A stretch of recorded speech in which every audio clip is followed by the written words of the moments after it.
എല്ലാവർക്കും നമസ്കാരം. ജർമ്മനിയിൽ മലയാളികൾ നേരിടുന്ന ഒരുപാട് പ്രശ്നങ്ങളുണ്ട്. എന്തൊക്കെയാണവ? ആദ്യം തന്നെ അറിയേണ്ടത്, നിലവിൽ ജർമ്മനിയിൽ ഏകദേശം 3 ലക്ഷത്തോളം ഇന്ത്യക്കാരാണ് ഉള്ളത് എന്ന് പറയാം. കഴിഞ്ഞ ഏതാനും വർഷങ്ങളിലൊക്കെയാണ് ഇന്ത്യക്കാർ ജർമ്മനിയിലേക്ക് പ്രധാനമായിട്ട് പോകുന്നത് വർദ്ധിച്ചത്. എന്നാൽ ഇങ്ങനെ പോയ ഇന്ത്യക്കാരിൽ ഏകദേശം 1 ലക്ഷത്തോളം ഇന്ത്യക്കാരൊക്കെ ജർമ്മനി ഉപേക്ഷിച്ചിട്ടുണ്ട് എന്നുള്ളതും കൂടി മനസ്സിലാക്കണം. അല്ലായിരുന്നുവെങ്കിൽ 4 ലക്ഷം ഇന്ത്യക്കാരെങ്കിലും അവിടെ ഇപ്പോൾ കണ്ടേനെ. എന്തുകൊണ്ടാണ് അവർ ജർമ്മനിയിൽ എത്തിയിട്ടും ഏതാനും വർഷങ്ങൾക്കുള്ളിൽ തന്നെ തിരികെ പോകേണ്ടി വന്നത്? ജർമ്മനി പല മലയാളികളുടെയും സ്വപ്നരാജ്യമാണ്. അവിടെ നിങ്ങൾക്ക് സെറ്റിൽഡ് ആകാൻ കഴിഞ്ഞാൽ അത് വലിയൊരു ഭാഗ്യവുമാണ്. എന്നാൽ നമ്മളെ അവിടെ കാത്തിരിക്കുന്ന പ്രതിസന്ധികൾ എന്താണ് എന്നുകൂടി അറിഞ്ഞിട്ട് വ്യക്തമായ ധാരണയോടുകൂടി ജർമ്മനിയിലേക്ക് നിങ്ങൾ പോവുകയാണെങ്കിൽ നിങ്ങളുടെ സ്വപ്നരാജ്യത്ത് എത്തിയിട്ടും അവിടെ പിടിച്ചു നിൽക്കാൻ കഴിയാത്തൊരവസ്ഥ നിങ്ങൾക്കുണ്ടാകില്ല. ജർമ്മനിയിൽ സെറ്റിൽഡ് ആയിട്ടുള്ള പല മലയാളികളും അവിടെ ഇരുന്നു കൊണ്ട് പറയുന്നത് ഇതാണ്: നിങ്ങളാരും ഇനി ഞങ്ങളെ പോലെ ഇങ്ങോട്ട് വരരുത്, ഇവിടെ ഭയങ്കര കഷ്ടപ്പാടാണ്, ഇവിടെ വന്നാൽ വലിയ ബുദ്ധിമുട്ടാണ്, അതുകൊണ്ട് പറ്റുമെങ്കിൽ നിങ്ങൾ ഇങ്ങോട്ട് വരരുത്, നാട്ടിൽ തന്നെ നിൽക്കുക, അല്ലെങ്കിൽ വേറെ ഏതെങ്കിലും രാജ്യം നോക്കുക. ഇത് പറയുന്നവരാരാണ്? ജർമ്മനിയിലെത്തി സെറ്റിൽഡ് ആയിട്ട് മനോഹരമായിട്ട് ജീവിക്കുന്നവരാണ് ഞങ്ങൾ വന്ന് രക്ഷപ്പെട്ടു, ഇനി നിങ്ങളാരും വരണ്ട എന്ന് പറയുന്നത്. എന്നാൽ യഥാർത്ഥത്തിൽ അവിടെയുള്ള പ്രശ്നം എന്താണെന്ന് ഇവരൊന്നും പറഞ്ഞു തരികയുമില്ല. ഇന്ത്യക്കാരവിടെ തരംതിരിവ് നേരിടുന്നു എന്നുള്ളതാണ്, വേർതിരിവ്. ഒരുപാട് വർഷങ്ങളായിട്ട് ജർമ്മനിയിൽ നിൽക്കുന്ന ഒരു ഇന്ത്യക്കാരനാണെങ്കിലും ഇന്ത്യയിൽ നിന്ന് വന്നയാളാണ് അല്ലെങ്കിൽ വിദേശിയാണ് എന്നുള്ള രീതിയിലാണ് പല ജർമ്മൻസും നമ്മളോട് പെരുമാറുന്നത് എന്നുള്ളതാണ് ഏറ്റവും വലിയ ഒരു ആരോപണം. എന്നാൽ ഇതിൻ്റെ സത്യാവസ്ഥ എന്താണ്? ജർമ്മൻ ഭാഷ നല്ലതുപോലെ സംസാരിക്കാൻ അറിയാത്തവർക്കാണ് ഇങ്ങനെയുള്ള വേർതിരിവുകൾ അനുഭവിക്കേണ്ടി വരുന്നത്. കാരണം അവർ പറയുന്നത് ഈ ജർമ്മനിയിലുള്ളവർക്കോ ജർമ്മനിൽ എന്തെങ്കിലും പറഞ്ഞാൽ ഇവർക്കോ പലപ്പോഴും മനസ്സിലാകാതെ വരുന്നു. കമ്മ്യൂണിക്കേഷൻ്റെ ഒരു പ്രശ്നം കൊണ്ടാണ് ഇങ്ങനെ ഒരു വേർതിരിവ് അവിടെ അനുഭവപ്പെടുന്നത്. പ്രധാനമായിട്ടും എളുപ്പത്തിൽ മനസ്സിലാക്കാൻ ഒരു ഉദാഹരണം പറയാം. നമ്മുടെ നാട്ടിൽ ബംഗാളിൽ നിന്നും ആസാമിൽ നിന്നും ഒക്കെ ഒരുപാട് അതിഥി തൊഴിലാളികൾ വന്ന് ജോലി ചെയ്യുന്നുണ്ട്. അവർ മലയാളം നല്ലതുപോലെ ഒഴുക്കോടെ സംസാരിക്കണമെന്ന് ഇവിടെ ആർക്കും നിർബന്ധമില്ല, അതിൻ്റെ ആവശ്യകതയുമില്ല. കാരണം എന്താണ്? അവരിവിടെ കെട്ടിടം പണി, റോഡ് പണി, അങ്ങനെയുള്ള കായികാധ്വാനം ഒരുപാട് വേണ്ട സാധാരണ ജോലികളാണ് കൂടുതലായിട്ടും ചെയ്യുന്നത്. അതിന് മലയാളം ഒരുപാട് അറിഞ്ഞിരിക്കേണ്ട ആവശ്യമൊന്നുമില്ല. അതുകൊണ്ട് 19 ലക്ഷത്തോളം അതിഥി തൊഴിലാളികളാണ് ഇന്ന് കേരളത്തിൽ പണിയെടുക്കുന്നത്. എന്നാൽ ഇതേ ആസാമിൽ നിന്നോ ബംഗാളിൽ നിന്നോ ഒരു ഡോക്ടറോ ഒരു എഞ്ചിനീയറോ ഒക്കെ നമ്മുടെ കേരളത്തിൽ വന്ന് ജോലി ചെയ്യുകയാണെങ്കിൽ തീർച്ചയായിട്ടും അയാൾക്ക് മലയാളം നല്ലതുപോലെ അറിഞ്ഞിരിക്കേണ്ടതിൻ്റെ ആവശ്യമുണ്ട്.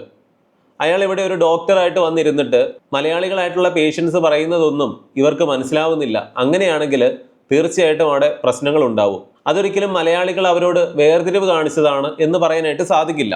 ഇനി സാധാരണ ജോലി ചെയ്യുന്ന ഒരു അന്യ സംസ്ഥാന തൊഴിലാളിയാണെങ്കിലും അയാൾ നിങ്ങളോട് നിങ്ങളെക്കാൾ നന്നായിട്ട് മലയാളം സംസാരിക്കുന്നു, അയാൾക്ക് മലയാളം നല്ലതുപോലെ അറിയാം എങ്കിൽ നമ്മൾ ഒരിക്കലും അയാൾ ആസാമിൽ നിന്നോ ബംഗാളിൽ നിന്നോ ബീഹാറിൽ നിന്നോ വന്നതാണ് എന്നുള്ള രീതിയിൽ പെരുമാറില്ല. നേരെ മറിച്ച് നിങ്ങൾ ജോലി ചെയ്യുന്ന ഒരു കമ്പനിയിൽ ഒരു അതിഥി തൊഴിലാളി ഉണ്ട്, അയാൾക്ക് മലയാളം ഒരു വാക്ക് പോലും പറഞ്ഞാൽ മനസ്സിലാവില്ല, അയാൾ പറയുന്നത് നിങ്ങൾക്ക് മനസ്സിലാവില്ല.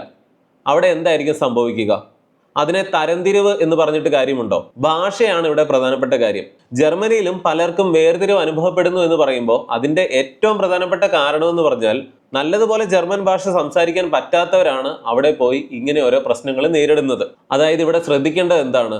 ജർമ്മനിയിലേക്ക് എങ്ങനെ കയറി പോകാമെന്ന് നിങ്ങൾ നോക്കുമ്പോൾ A1 മതിയോ A2 മതിയോ എന്നൊക്കെയാണ് പലരും നോക്കുന്നത്. ഇപ്പം നേഴ്സിങ്ങിനൊക്കെ ആണെങ്കിൽ B2 തന്നെ വേണം എന്ന് പറയുമ്പോൾ, അല്ലെങ്കിൽ പല നല്ല ജോലികൾക്കും B1 B2 ഒക്കെ തന്നെ വേണം എന്ന് പറയുമ്പോൾ നിങ്ങൾ മനസ്സിലാക്കുക, നിങ്ങൾ അവിടെ അത്യാവശ്യം നല്ല ജോലിക്കാണ് പോകുന്നതെങ്കിൽ ഉയർന്ന ലാംഗ്വേജ് ടെസ്റ്റുകൾ തന്നെ നിങ്ങൾ പാസ്സായിരിക്കണം. നേരെ മറിച്ച് നിങ്ങൾക്കിതൊന്നും വേണ്ട, എങ്ങനെയും കയറിപ്പോയാൽ മതി എന്നാണെങ്കിൽ നിങ്ങൾ അവിടെ ഒരുപക്ഷെ ചെയ്യാൻ പോകുന്ന ജോലിയും വളരെ സാധാരണമായിട്ടുള്ളതായിരിക്കും. ഒരു കാലത്ത് IELTS പോലും വേണ്ട, +2 കഴിഞ്ഞാൽ ഉടനെ UK കയറി പോകാം എന്നുള്ളൊരു അവസ്ഥയുണ്ടായിരുന്നു.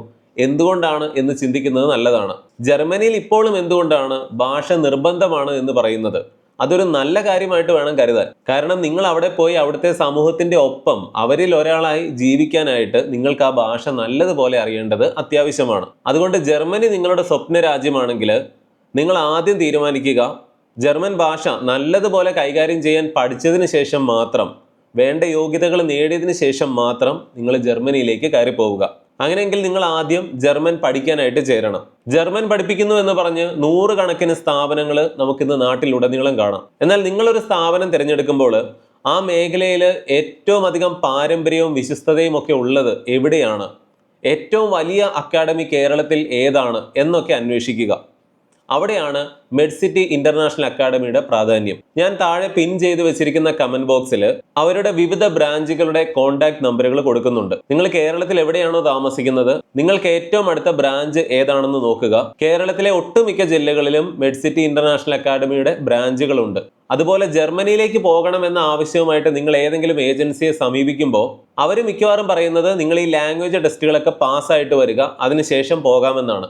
എന്നാൽ മെഡ്സിറ്റി ഇന്റർനാഷണൽ ചെയ്യുന്നത് നിങ്ങളെ ഭാഷ പഠിപ്പിക്കുന്നത് മുതൽ കയറ്റി വിടുന്നത് വരെയുള്ള എല്ലാ കാര്യങ്ങളും A to Z കാര്യങ്ങൾ അവർക്ക് തന്നെ ചെയ്യാനായിട്ട് സാധിക്കും. ഈ മേഖലയിൽ ഏറ്റവും അധികം എക്സ്പീരിയൻസും വിശ്വസ്തതയും ഒക്കെയുള്ള കേരളത്തിലെ ഏറ്റവും വലിയ ഏജൻസികളിൽ ഒന്നാണ് മെഡ്സിറ്റി ഇന്റർനാഷണൽ. താഴെ കൊടുത്തിരിക്കുന്ന കോൺടാക്ട് നമ്പറുകളിൽ ബന്ധപ്പെട്ട് വിശദാംശങ്ങൾ അറിയുക, സംശയങ്ങൾ ചോദിക്കുക.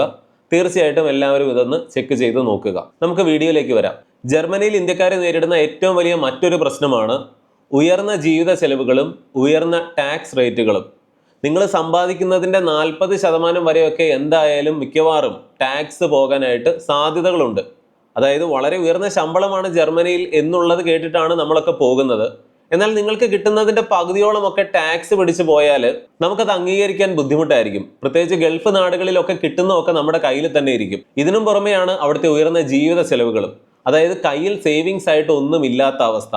എന്നാൽ ഇവിടെയാണ് മറ്റൊരു കാര്യം മനസ്സിലാക്കേണ്ടത്. ജർമ്മനിയിലേക്ക് നിങ്ങൾ പോകേണ്ടത് അവിടെ നിന്ന് കുറെ പണം ഉണ്ടാക്കി തിരിച്ച് നാട്ടിലേക്ക് വരാം എന്നുള്ള ഉദ്ദേശത്തോടെയാണെങ്കിൽ ജർമ്മനി ഒരു മികച്ച ഓപ്ഷൻ ആയിരിക്കില്ല. ജർമ്മനിയിലേക്ക് നിങ്ങൾ പോകുന്നുണ്ടെങ്കിൽ അവിടെ സെറ്റിൽഡ് ആകണം എന്നുള്ള ഉദ്ദേശത്തോടെ തന്നെ പോവുക. ജർമ്മൻ ഭാഷയെല്ലാം പഠിച്ചിട്ട് ഏറ്റവും മികച്ച ഒരു യൂണിവേഴ്സിറ്റിയിൽ, പറ്റുമെങ്കിൽ അവിടുത്തെ പബ്ലിക് യൂണിവേഴ്സിറ്റികളിൽ സൗജന്യമായിട്ട് പഠിക്കാൻ പോവുക. ഇനി ജോലിക്കാണ് പോകുന്നതെങ്കിൽ ഏറ്റവും മികച്ച ഒരു വർക്ക് വിസയിൽ, നേഴ്സുമാർക്കൊക്കെ ഏറ്റവും മികച്ച രാജ്യമാണ് ജർമ്മനി എന്നുള്ളതാണ്. അങ്ങനെ അവിടെ എത്തി അവിടെ തന്നെ ജീവിക്കണം എന്നുള്ള ഉദ്ദേശത്തോടെ തന്നെ നിങ്ങൾ പോവുക. കാരണം ഈ ടാക്സ് പിടിക്കുക എന്ന് പറഞ്ഞാൽ ആ മുടക്കുന്ന അല്ലെങ്കിൽ നിങ്ങളുടെ കയ്യിൽ നിന്ന് പിടിക്കുന്ന ടാക്സിനുള്ള 100% പ്രയോജനങ്ങളും നിങ്ങൾക്ക് ലഭിക്കുന്നുണ്ട്. നിങ്ങൾക്ക് വയ്യാതാകുന്ന ഒരു കാലം വരുമ്പോൾ ഗവൺമെന്റ് നിങ്ങളെ നോക്കിക്കൊള്ളും. നിങ്ങളുടെ കുട്ടികളുടെ വിദ്യാഭ്യാസം, നിങ്ങൾക്ക് വേണ്ട പെൻഷൻ, മറ്റ് ആനുകൂല്യങ്ങൾ, ഇൻഷുറൻസ്, ഇതുപോലെ ഒരു പൗരൻ ആവശ്യമായിട്ട് വരുന്ന എല്ലാവിധ കാര്യങ്ങൾക്കുമൊക്കെ വേണ്ടി തന്നെയാണ് ഗവൺമെന്റ് അവിടെ നിങ്ങളുടെ കയ്യിൽ നിന്ന് ടാക്സ് പിടിക്കുന്നത്. നിങ്ങൾ റിട്ടയർഡ് ആകുന്ന അല്ലെങ്കിൽ നിങ്ങൾക്ക് വയ്യാതാകുന്ന ഒരു കാലത്താണ് നിങ്ങൾ അതിൻ്റെ ഗുണം ഏറ്റവും അധികം തിരിച്ചറിയുക. അതുകൊണ്ട് ജർമ്മനിയിൽ തന്നെ സ്ഥിരമായിട്ട് താമസിക്കാൻ ഉദ്ദേശിച്ചാണ് നിങ്ങൾ പോകുന്നതെങ്കിൽ ഇങ്ങനെ പിടിക്കുന്ന ടാക്സ് എന്ന് പറയുന്നത് ഒരു വലിയ പ്രശ്നമല്ല, നേരെ മറിച്ച് അതൊരു ഉപകാരമാണ് എന്ന് മനസ്സിലാക്കണം. അതുപോലെ ഉയർന്ന ജീവിത ചെലവുകൾ എന്ന് പറയുമ്പോൾ നമ്മുടെ നാട്ടിലെ അപേക്ഷിച്ച് വളരെ ഉയർന്ന ജീവിത ചെലവാണ്. എന്നാൽ നമ്മുടെ നാട്ടിൽ കിട്ടുന്നത് അപേക്ഷിച്ച് വളരെ ഉയർന്ന വരുമാനവും അവിടെ ലഭിക്കുന്നുണ്ട് ടാക്സ് പിടിച്ചു കഴിഞ്ഞാലും. പല മലയാളികളും പ്രത്യേകിച്ച് അവിടെ പെട്ടുപോകുന്നത് എങ്ങനെയാണെന്ന് ചോദിച്ചാൽ, അവിടെ റെന്റ് കൊടുക്കുക എന്ന് പറഞ്ഞാൽ വരുമാനത്തിന്റെ നല്ലൊരു ഭാഗം കൊടുക്കേണ്ടി വരും. അതുകൊണ്ട് കുറച്ച് നാളുകൾക്ക് ശേഷം തന്നെ ഒരു ഹോം ലോൺ എടുത്തിട്ട് ഒരു വീട് വാങ്ങുകയോ വെക്കുകയോ ചെയ്യും. എത്ര തുക ലോൺ എടുക്കുന്നു എന്നുള്ളതനുസരിച്ചിട്ടാണ് പിന്നീട് നിങ്ങളുടെ മുന്നോട്ടുള്ള ജീവിത ചെലവുകൾ ഇരിക്കുക. മലയാളി ജീവിക്കുന്നത് തന്നെ വീട് പണിയാനാണ് എന്ന് പറയുന്നുണ്ട്. അതേ സ്വഭാവവുമായിട്ട് ജർമ്മനിയിൽ ചെന്നിട്ട് ഹോം ലോണും കാർ ലോണും ഒക്കെ എടുത്ത് പെട്ടുപോയാൽ നിങ്ങൾക്ക് ജീവിതം അല്പം ബുദ്ധിമുട്ടായിരിക്കും. നേരെ മറിച്ച് നിങ്ങളുടെ വരവ് എന്താണെന്ന് അനുസരിച്ച് മാത്രം ചിലവ് ചെയ്യുക, ലോൺ എടുക്കുക, വീട് തിരഞ്ഞെടുക്കുക, കാറ് വാങ്ങുക, ഇങ്ങനെയൊക്കെ ചെയ്യുന്ന മലയാളികൾക്ക് ജർമ്മനിയിൽ ഏറ്റവും സുഖമായിട്ട് തന്നെ ജീവിക്കാൻ സാധിക്കും. അല്ലാത്തവർക്ക് ജർമ്മനി എന്ന് പറയുന്ന വികസിത രാജ്യത്തിന്റെ ഗുണങ്ങൾ പോലും തിരിച്ചറിയാൻ കഴിയാത്ത രീതിയിൽ അവരുടെ ജീവിതം അത്രമാത്രം സാമ്പത്തികമായ പിരിമുറുക്കത്തിൽ അകപ്പെട്ടതായിരിക്കും. ജർമ്മനിയിൽ നമ്മൾ നേരിടുന്ന ഏറ്റവും വലിയ മറ്റൊരു ബുദ്ധിമുട്ടായിട്ട് എല്ലാവരും ഏറ്റവും അധികം കേട്ടിരിക്കാൻ സാധ്യതയുള്ളൊരു കാര്യം ഇതാണ്. അവിടുത്തെ ഗവൺമെന്റ് ഓഫീസുകൾ, അവിടുത്തെ ഗവൺമെന്റ് സിസ്റ്റം ഒക്കെ വളരെ സ്ലോ ആണ്. അതായത് നമ്മുടെ നാട്ടിലുള്ളതിനേക്കാൾ കണക്കാണെന്ന്. ഇവിടെ ഉള്ളതുപോലെ അഴിമതി, കൈക്കൂലി ഇങ്ങനെയുള്ള പ്രശ്നങ്ങളൊന്നും അല്ല അവിടെ ഉള്ളത്. നേരെ മറിച്ച് എന്തിനും ഏതിനും താമസമാണ്. ഇപ്പോഴും പലതും പേപ്പർ വർക്കിലാണ് നടക്കുന്നത്. ഇന്ത്യയിൽ നിന്നൊക്കെ ചെല്ലുന്ന ഒരാളെ സംബന്ധിച്ചിടത്തോളം നമുക്ക് ആദ്യമൊക്കെ ഒരുപാട് കാര്യങ്ങൾ അവിടെ ചെയ്ത് കിട്ടേണ്ടതുണ്ട്. അല്ലെങ്കിൽ പിന്നീട് നിങ്ങൾക്ക് PR കിട്ടുമ്പോഴാണെങ്കിലും പിന്നീട് സിറ്റിസൺഷിപ്പിന് അപേക്ഷിക്കുമ്പോഴാണെങ്കിലും അവിടെ നിങ്ങളുടെ ഇൻഷുറൻസ് അല്ലെങ്കിൽ വീട് വെക്കുമ്പോഴുള്ള കാര്യങ്ങൾ, വാഹനം വാങ്ങുമ്പോഴുള്ള കാര്യങ്ങൾ, നിങ്ങളുടെ ജോലിയുടെ 100 കൂട്ടം ടെസ്റ്റുകൾ, അതിൻ്റെ കാര്യങ്ങൾ, ഇതിനൊക്കെ നിങ്ങൾക്ക് ഗവൺമെന്റ് ഓഫീസുകളിലൊക്കെ ചെല്ലേണ്ടി വരികയാണെങ്കിൽ അവിടെ വലിയ താമസമാണ്. എന്നാൽ അവിടെയും ഏറ്റവും അധികം ബുദ്ധിമുട്ടുകൾ നേരിടേണ്ടി വരുന്നത് ഭാഷ നല്ലതുപോലെ അറിയാത്തവരാണ്. നല്ല ഒഴുക്കോടെ ജർമ്മൻ സംസാരിക്കാൻ അറിയാവുന്നവർക്ക് ഇതൊരു പരിധി വരെ ബുദ്ധിമുട്ടാകുന്നില്ല. ഏറ്റവും പ്രധാനപ്പെട്ട ഒരു 4ാമത്തെ പോയിന്റ് ആയിട്ട് പറയാവുന്നത്, ജർമ്മനിയിൽ നമ്മൾ വലിയ ഒറ്റപ്പെടൽ, ഏകാന്തത അനുഭവിക്കുന്നു എന്നുള്ളതാണ്. അവിടെയും ശ്രദ്ധിക്കേണ്ട ഒരു കാര്യം, ഗൾഫിലൊക്കെ പോകുന്നത് പോലെ നിങ്ങൾ അവിടെ പോയി സമ്പാദിച്ചേക്കാം എന്നുള്ള രീതിയിൽ പോയാൽ അവിടെ നിങ്ങൾക്ക് ഒറ്റയ്ക്ക് ജീവിക്കുന്നത് വലിയ ബുദ്ധിമുട്ടായിരിക്കും. പ്രത്യേകിച്ച് സ്റ്റുഡൻറ് വിസയിൽ പോകുന്ന കുട്ടികൾക്ക് ഇത് വലിയ ബുദ്ധിമുട്ട് ഉണ്ടാക്കുന്നുണ്ട്. കൂടെ സഹപാഠികളൊക്കെ ഉണ്ടാകുമെന്ന് പറഞ്ഞാൽ പോലും വീട്ടുകാരെയും നാട്ടുകാരെയും ഒക്കെ വിട്ടിട്ടാണ് ജർമ്മനിയിൽ നിങ്ങൾ പഠിക്കുക. നാടിനെ മിസ് ചെയ്യുക, വീട്ടുകാരെ മിസ് ചെയ്യുക, ഇതൊക്കെ വലിയ ബുദ്ധിമുട്ടുകൾ അവിടെ ഉണ്ടാക്കുന്നുണ്ട്. മറ്റൊരു പ്രധാനപ്പെട്ട കാര്യമാണ് അവിടുത്തെ കാലാവസ്ഥ. തണുപ്പിൻ്റെയൊക്കെ സമയത്ത് എപ്പോഴും മൂടിക്കെട്ടുന്ന അന്തരീക്ഷവും ഒക്കെ കൂടെ ആകുമ്പോൾ വിന്റർ ഡിപ്രഷൻ എന്നൊക്കെ പറയാവുന്ന രീതിയിൽ അത് ജർമ്മനിയിൽ ഉള്ളവർ പോലും അനുഭവിക്കുന്ന പ്രശ്നമാണ്. അപ്പോൾ അവിടെ ആദ്യമായിട്ട് ചെല്ലുന്ന ഇന്ത്യക്കാർക്കും ഇത് വലിയ ബുദ്ധിമുട്ട് ഉണ്ടാക്കാറുണ്ട്. ഏകാന്തത കൊണ്ട് ഒരുപാട് ബുദ്ധിമുട്ടുകൾ അവിടെയുള്ളവർക്ക് ഉണ്ടാകുന്നുണ്ട്. എന്നാൽ ഇതിനെ ആളുകൾ എങ്ങനെയാണ് ഓവർടേക്ക് ചെയ്യുന്നത്? പലരും ഇപ്പോൾ നേഴ്സുമാരൊക്കെ ആണെങ്കിലും സ്പൗസ് വിസയിലൊക്കെ ഭർത്താവിനെ അല്ലെങ്കിൽ ഭാര്യയെ കൂടെ കൊണ്ടുചെല്ലുന്നു, അതുപോലെ കുട്ടികളെ കൊണ്ടുപോകുന്നു, അല്ലെങ്കിൽ അവിടെ ചെന്നിട്ട് കുട്ടികളാവുന്നു. അവർക്കൊക്കെ ഇതൊരു പരിധി വരെ ഓവർടേക്ക് ചെയ്യാൻ സാധിക്കാറുണ്ട്. കാരണം അവരുടെ കുടുംബം അവരുടെ ഒപ്പം ഉള്ളത് കൊണ്ട് തന്നെ ഇങ്ങനെ വലിയൊരു വിഷാദത്തിലേക്കോ ഏകാന്തതയിലേക്കോ അവർ പോകുന്നില്ല. നമ്മൾ ഈ പറഞ്ഞ എല്ലാ കാര്യങ്ങളിലും ഭാഷ എന്ന് പറയുന്നത് ഒരു പ്രധാന ഘടകമായിട്ട് വരുന്നുണ്ട്. കാരണം നല്ലതുപോലെ നിങ്ങൾക്ക് ജർമ്മൻ അറിയാമെങ്കിൽ അവിടുത്തുകാരായിട്ടും വലിയ ആഴത്തിലുള്ള സൗഹൃദങ്ങൾ ഉണ്ടാക്കാനായിട്ടും സാധിക്കുമെന്നുള്ളതാണ്. നേരെ മറിച്ച് ഭാഷ അറിയാത്തവർക്ക് അത്യാവശ്യം ജോലി ചെയ്യാനുള്ള ഭാഷ മാത്രമേ നിങ്ങൾക്ക് അറിയാവൂ എന്നൊക്കെ ഉണ്ടെങ്കിൽ അതും ബുദ്ധിമുട്ടായിരിക്കും. അപ്പോൾ നല്ലതുപോലെ ജർമ്മൻ ഭാഷ പഠിക്കുക. ജർമ്മനിയിലാണ് പോകുന്നതെങ്കിൽ അങ്ങനെ ആയാലും തന്നെ ഒരു 90% പ്രശ്നങ്ങളെയും എങ്ങനെയും നിങ്ങൾക്ക് പരിഹരിക്കാനായിട്ട് സാധിക്കുമെന്നുള്ളതാണ്. ഈ കാര്യങ്ങളൊക്കെ കേട്ടപ്പോൾ ജർമ്മനിയിൽ ഇത്രയും പ്രശ്നമുണ്ടോ എന്ന് ആരും ചിന്തിക്കരുത്. ജർമ്മനിയിൽ നമ്മൾ നേരിടുന്ന പ്രതിസന്ധികൾ എന്താണ് എന്ന് മാത്രമാണ് ഇന്ന് പറഞ്ഞത്. ഗുണങ്ങൾ എന്താണെന്ന് പറയാൻ പോയി കഴിഞ്ഞാൽ ഇതിനേക്കാൾ ലെങ്തുള്ള ഒരുപാട് വിഷയങ്ങൾ നമുക്ക് പറയേണ്ടതായിട്ട് വരും. അതിനെക്കുറിച്ച് നമ്മൾ പല വീഡിയോകളും ചെയ്തിട്ടുള്ളതുമാണ്. എന്നാൽ ഈ രണ്ട് വശങ്ങളും മനസ്സിലാക്കുക എന്നുള്ളതാണ്. വീഡിയോയുടെ ചുരുക്കം ഇതാണ്. നിങ്ങൾ ജർമ്മനിയിൽ പോവുകയാണെങ്കിൽ ഏറ്റവും നന്നായി ഭാഷ പഠിച്ചിട്ട് നിങ്ങൾ പോവുകയാണെങ്കിൽ, അതുപോലെ ഏറ്റവും മികച്ച ഒരു യൂണിവേഴ്സിറ്റിയിൽ, പറ്റുമെങ്കിൽ ഒരു പബ്ലിക് യൂണിവേഴ്സിറ്റികളിൽ സൗജന്യമായിട്ട് നിങ്ങൾ പഠിക്കാൻ പോവുകയാണെങ്കിൽ, ഇനിയല്ല ജോലി ചെയ്യാനാണ് പോകുന്നതെങ്കിൽ നല്ലൊരു വർക്ക് വിസയിൽ, ഇപ്പോൾ നേഴ്സുമാരൊരു ഉദാഹരണമാണ്. ഇങ്ങനെയൊക്കെ പോയാൽ ജർമ്മനി ഏറ്റവും മികച്ച ഒരു രാജ്യം തന്നെയാണ്. ഏറ്റവും നന്നായി ഭാഷ പഠിച്ചിട്ട് B2 പോലെയുള്ള ലാംഗ്വേജ് ടെസ്റ്റുകളൊക്കെ പാസ്സായിട്ട് അവിടെ ചെല്ലുന്നവർക്കൊക്കെ അവിടെ പ്രശ്നങ്ങളൊക്കെ പരിഹരിച്ച് മുന്നോട്ട് പോകാനായിട്ട് എളുപ്പം സാധിക്കുന്നുണ്ട്. എന്നാൽ അവർക്കും തീർച്ചയായിട്ടും കുറച്ചൊക്കെ സ്ട്രഗിൾ ചെയ്യേണ്ടതായിട്ട് വരും. ഇതൊന്നും മനസ്സിലാക്കാതെ പണ്ട് UK-യിലേക്കും കാനഡയിലേക്കും ഒക്കെ എങ്ങനെയും കയറി പോകാൻ പറ്റുമായിരുന്ന ചില സാഹചര്യങ്ങളൊക്കെ ഉണ്ടായിരുന്നു.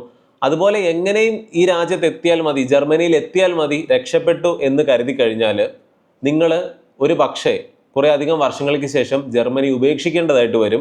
അതുകൊണ്ട് ജർമ്മനിയിൽ പോകുമ്പോൾ ഭാഷ പഠിച്ചിട്ട് തന്നെ പോവുക. അതിന് ഏറ്റവും വിശ്വസ്തതയുള്ള എക്സ്പീരിയൻസ് ഉള്ള കേരളത്തിലെ ഏറ്റവും വലിയ ഒരു ഏജൻസിയെ തന്നെ സമീപിക്കാനായിട്ട് നിങ്ങൾ ശ്രദ്ധിക്കുക. അവിടെയാണ് മെഡ്സിറ്റി ഇന്റർനാഷണൽ അക്കാഡമിയുടെയൊക്കെ പ്രാധാന്യം വരുന്നത്. കേരളത്തിലെ ഒട്ടുമിക്ക ജില്ലകളിലും ബ്രാഞ്ചുകളുള്ള ഏറ്റവും വലിയ ഒരു ഏജൻസിയും ഏറ്റവും വലിയ അക്കാഡമിയും ഒക്കെയാണ് മെഡ്സിറ്റി ഇന്റർനാഷണലിൻ്റെത്. നിങ്ങളെ ഭാഷ പഠിപ്പിക്കുന്നത് മുതൽ പിന്നീട് അങ്ങോട്ടുള്ള എല്ലാ കാര്യങ്ങളും ചെയ്യാനായിട്ട് മെഡ്സിറ്റി ഇന്റർനാഷണൽ സാധിക്കുമെന്നുള്ളതാണ് അവരുടെ ഏറ്റവും വലിയ പ്ലസ് പോയിന്റ് എന്ന് പറയുന്നത്. തീർച്ചയായിട്ടും താഴെ ഞാൻ കൊടുത്തിരിക്കുന്ന മെഡ്സിറ്റി ഇന്റർനാഷണലിന്റെ കോൺടാക്ട് നമ്പറുകളിലേക്ക് വിളിക്കുക, വിശദാംശങ്ങളൊക്കെ അറിയുക, സംശയങ്ങളൊക്കെ ചോദിക്കുക. എന്തൊക്കെയാണെങ്കിലും ഇന്നത്തെ വീഡിയോയെക്കുറിച്ചുള്ള നിങ്ങളുടെ എല്ലാ അഭിപ്രായങ്ങളും വിമർശനങ്ങളും നിർദ്ദേശങ്ങളും സംശയങ്ങളും ഒക്കെ തീർച്ചയായിട്ടും കമന്റിൽ എഴുതണം. മറ്റൊരു വീഡിയോയിൽ വീണ്ടും വരാം. നന്ദി, നമസ്കാരം.